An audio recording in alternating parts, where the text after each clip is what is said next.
It's getting to be a magical time of the year and a bumpy one. Yes. So we just got to buckle up and then literally batten down the hatches because it's going to get really windy. It is, and that's going to be something that really sets this apart from other blizzards that we've seen. The winds are going to be stronger than we typically see when we see these very strong windstorms move on through these blizzards. It's just going to be a whole nother level because we're looking at a chance of greater than 60-mile-per-hour wind gusts.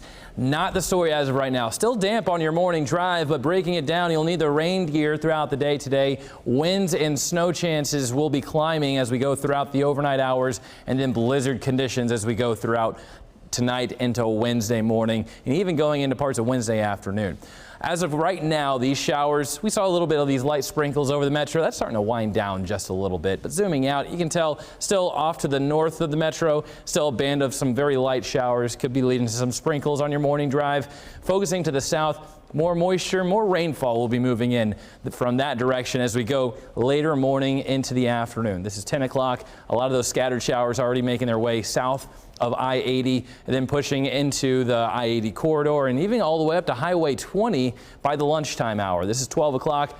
For the rest of the afternoon, we're underneath these showers. Some storms as well, but we're not looking at any severe thunderstorms. But severe weather potential climbs already by 6 o'clock farther west and northwestern. We're talking snow and very strong winds at this point. That is going to carry over eastward through the rest of the overnight hours.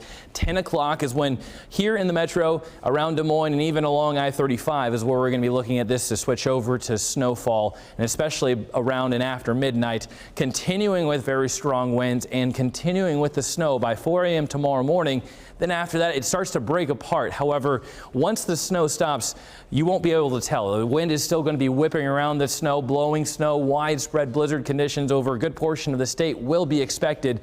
And then it's going to continue to push on out. Winds not really easing up until later afternoon going into the evening. This is what I'm talking about. These wind gusts do have the potential to break that 60-mile-per-hour mark, talking about 60 up to 65-mile-per-hour wind gusts possible, and that's going to be strong enough to cause potential widespread damage and also power outages. So that's why that's one of the more dangerous factors with this. And as we get into the rest of Wednesday into the afternoon, evening, that's whenever we'll start to ease those up just a bit. But now jumping into the actual snow amount, notice we've seen more impressive systems this season as far as the snowfall amount, but it doesn't really matter because we're looking at a good chance for around 1 up to 4 inches over most of the state. Farther west of I-35 and then north central Iowa, that streak looking at a chance for around a half a foot. That's still going to be plenty to blow around the snow, but 1 to 4 inches is still also plenty to cause limited visibilities and blizzard conditions. So it's mainly the wind factor mixed with the snow, not how much snow we're actually going to see that's going to lead to the treacherous travel. Highs for today, we're in the 50s, pretty much staying in the 50s all day long. So we're not even going to be tasting the cold until later on tonight.